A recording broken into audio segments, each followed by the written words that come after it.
I was born in November 2002, and 2 weeks after I was born, my parents moved from Dublin to a small town in Ireland, and I grew up with my parents and my brother. I was a very quiet child, rarely screamed or cried, but very sick.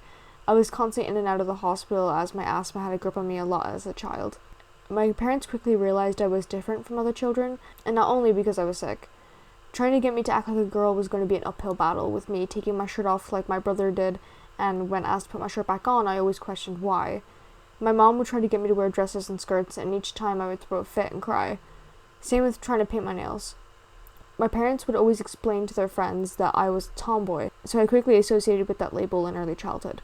Whenever I would play games with friends, I always had to explain to them in these games, where we would essentially roleplay, that I was a guy, and I had to pick a name like Cody, Oliver, or Jake. I would sometimes get questioned as to why I never wanted to be a girl in these games, but I could never give an answer other than guys are cooler, and continue on playing. As I grew older, I never really stopped wanting to be a guy in these games, so I continued, and it just became normalized in my friend group until things took a shift when I was about 10 years old. This is when talks of puberty happened in school, and at first I didn't take notice of it. I think the first time I ever really questioned anything was why I wasn't put in with the other boys when we would talk about puberty, and why I was put in with the girls, and I immediately felt this weird disconnect when I was grouped with a bunch of girls to talk about girls' puberty. It was a very strange feeling that I had. And also, this is another anecdote that sticks out to me, was my mom and I were having a conversation about me having to start wearing a two-piece swimsuit, and I didn't want to, and I was explaining to her that I didn't have the need as I thought my chest wouldn't grow in. It was a 15-minute argument at age 11 of me telling my mom over and over again I'm not going to get a female chest. Only a few months later, my chest started to develop a little bit, and that's when the realization hit that I was going to grow up to be a woman. While every other girl in my class was excited for this, I wasn't. I felt this sense of betrayal within myself, like I stabbed myself in the back. No one else understood why I was so upset, even I could barely understand it myself as a child. When my body started to change, I started to be told that this masculinity and tomboy attitude I had to go, because boys won't like girls who are boyish. If I wanted boys to be interested in me, I had to start wearing makeup and start wearing feminine clothing.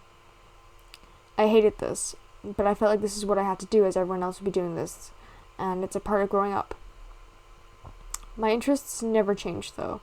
I was still really into anime, video games, and video game history, Pokemon, art, rock music, things that are heavily associated with masculinity. Going into first year, I had quite a lot of guy friends, which made me feel pretty comfortable. But the friend group I had from first to second year were awful. You'd think they'd accept the fact that I was more masculine because we'd have similar interests. Nope. They would put me down in every way they could. My hair, my walk, the way I talked, my interests, YouTube channel, grades, even my anorexia was something for them to joke about. Including bringing attention to my chest, as they thought it was funny that I had a small chest and that I would never get big boobs. I was always secretly happy with my small chest. I secretly wanted it flat like it is, but when they told me guys want girls with big chests, it made me insecure. I only wanted a big chest for other people. Not for me. It was something I very quickly realized when I was shunned out of my friend group for reporting them for bullying. When I tried to be more feminine, like wearing feminine clothing or makeup, like what they expected of me, I'd be put down for it. When I was masculine, I'd also be put down for it. There was just no winning with this friend group. Also, side note, around this time I had a character that was and is a werewolf, and she is female. But in her beast form, she has a masculine chest. I used her to represent me online at the time, but everyone always asked the same question. Why does she have a male chest if she's a girl? And I would respond, oh, male chests are just so much better. Like, if I was to choose my gender before I set down to earth, I would pick male, so I could have a male chest. Word for word. I know this because I had said it so many times, but this still wasn't enough for me to click in my head that I was trans. But anyway, everything I did wasn't good enough. It even got to the point they pulled a prank on me where they asked one of the guys of the friend group to ask me out on a date, and only to realize when I met up with him after the school day, he responded, "Ooh, did you think that was real? Do you honestly think anyone would ever love you? Like, come on." This is a whole story and a half that I did explain in a separate video that I will link in the description, talking about this whole friend group, as they were something, to say the least, and that would cause me a lot of trauma. Once I left this friend group, however, I became more free. I could finally do things I've always wanted to do, like joining the Furry Fandom and discovering my sexuality, because I had no one berating me for once. And I had no one to tell me no. It was then, after this, I had made a new friend group that I could be myself around. The self-degradation technique I used to block out all the shit from my old friend group when they would say stuff about me was questioned and met with love and uplifting comments, something I wasn't used to. So when they would say nice things about me, I would cry. Something I still do when met with love. I started to open up about being bisexual and open up about my interests, none of which was mocked, but just understanding, and they let me be human. Around this time, I was getting tired of my old OC. I used to represent myself online, as I felt like she was getting outdated. And I didn't really want her representing me anymore, so I created my first persona, Kane, and I made him male, so I could feel more like myself, as I put it. Halfway through the year, this is embarrassing to admit, but my mom was still buying my clothes for me at age 15. Look, I had a lot going on in these years, and buying my own clothes was not my priority. I was in survival mode at this point, and she was buying me things I did not like, and rightfully so, she got mad at me and told me, okay, then buy your own shit. I'm not going to waste my money on clothes you're not going to wear. So that's what I started doing, and I realized there was barely anything I liked in the girls section. But in the boys section, there was a lot of clothes that I could wear and that I wanted. But those are for the boys. I'm not allowed to wear those sort of clothes, right? I remember just looking at it all and getting really sad that I couldn't wear the things I wanted. When the realization hit, it scared me. I didn't know what to do. Because his masculinity was something that I should have abandoned in childhood. And even then, I would even get really excited when I would get my brother's old hand-me-downs. Around the end of 2018, I started coming across trans YouTubers, and I watched their videos wanting to learn more about the trans community, as I was friends with 2 people who identified as trans masc at the time. Then I then watched this other video of a trans guy talking about his experiences, and it described me a lot. A little bit too much.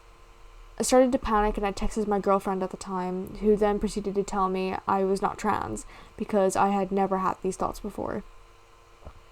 I then talked about it with my friends, who responded, "Want us to switch out pronouns and choose a new name for you for a bit while you're figuring things out?"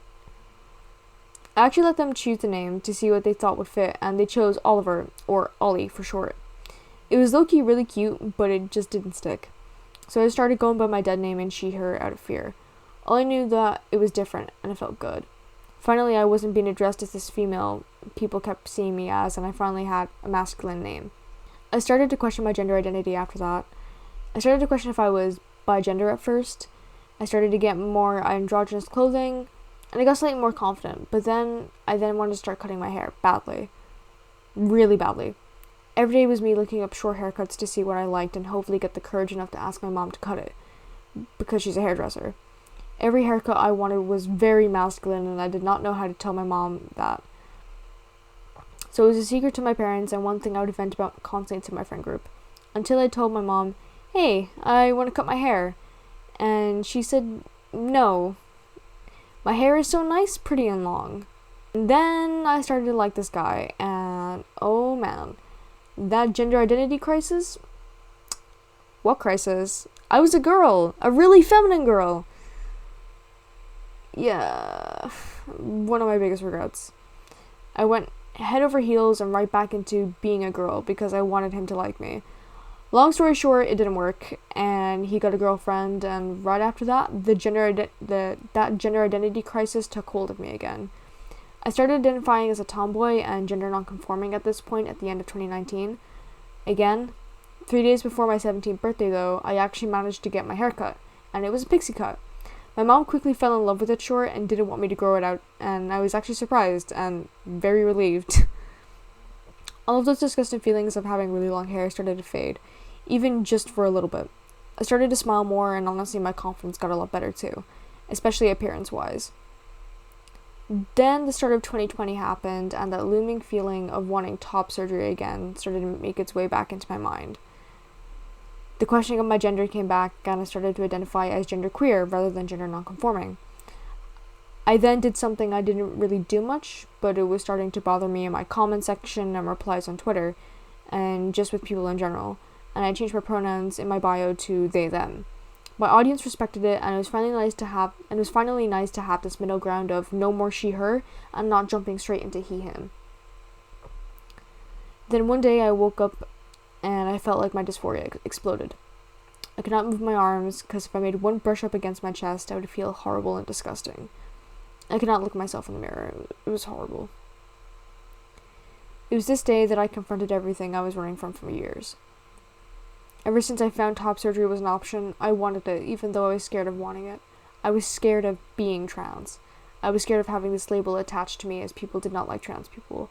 And I was afraid people would see me differently and start treating me differently. But I knew I wanted it so badly. I wanted a male chest, and I wanted to go on testosterone. I then switched to he, they pronouns after this day, and everyone was really supportive. At least my friends and my Twitter followers were, and people who followed my content. My parents wouldn't know about this until October 2020, when my mom coasted out at me when I was talking about how much I hated my chest, and she said, "Well, if you want to go see a doctor about it, you can." And I started to cry. Tears of relief. I was so afraid of my family not accepting me, and I haven't even uttered out a word to her that I was trans yet. And so I did. And she said to me, "What is it that I've always said to you? You should have been my boy, and your brother should have been my girl." Although I did come out as a non-binary demi-boy at this point. So that's when my family found out, and a name search began because the name I initially chose, my mom did not like. We went through names about every night after that. Miles? No. Danny? No. Andy? No. Noah? No. Ashton? Nope. Dakota? No. Then one day I heard my mom running up the stairs to tell me she thought of a name for me. Lorcan. And it stuck. I started to get referred to as Lorcan from then on, and I also think it's fitting as it literally means little fierce one. And I'm 5'1" with goblin energy, so yeah, it fits. I was still in 6th year at the time when I changed my name to Lorcan, but my old secondary school isn't necessarily good with LGBT stuff, but you know what was? My theater group. I came out to my drama teacher in December 2020, and next session I came out to my theater group, and instead of being referred to as my dead name I hated since childhood, I was now referred to as Lorcan and by he, they. I eventually graduated from the hellhole that was my secondary school and got accepted into the college I wanted to get into so I could get started on my portfolio that I couldn't focus on during the pandemic. And also because I wasn't entirely sure what I wanted to do. All I knew was I wanted to make art my career. As soon as I got in, the first thing I asked was if I could talk to the professor after induction was done, and he asked if I was okay, and I just said yeah, it's just I have a preferred name. And he responded, "That's completely fine." And someone overheard, and they came up to me and asked for my name. I quickly realized they were also trans as well. My anxiety quickly vanished after that moment. I actually initially wanted to become an art therapist and combine that with gender therapy, but that job isn't necessarily in demand with that specific therapy. Also, I don't think me being a therapist would be a good job for me, as I worried too much about everyone and anyone. I sat there pondering about what to do, and I asked my professor on what to do, and he said my style would be great for animation, and asked what other courses I applied for other than art. I told them a lot of them were either psychology or film courses, and he asked if my characters had a narrative, and they did, and gave me a storyboard project to do. And that story is about Kane, who's come to terms with being prideful in his identity and unlearning his toxic masculinity tendencies. Hanging out with this other trans mask and another that was in my course.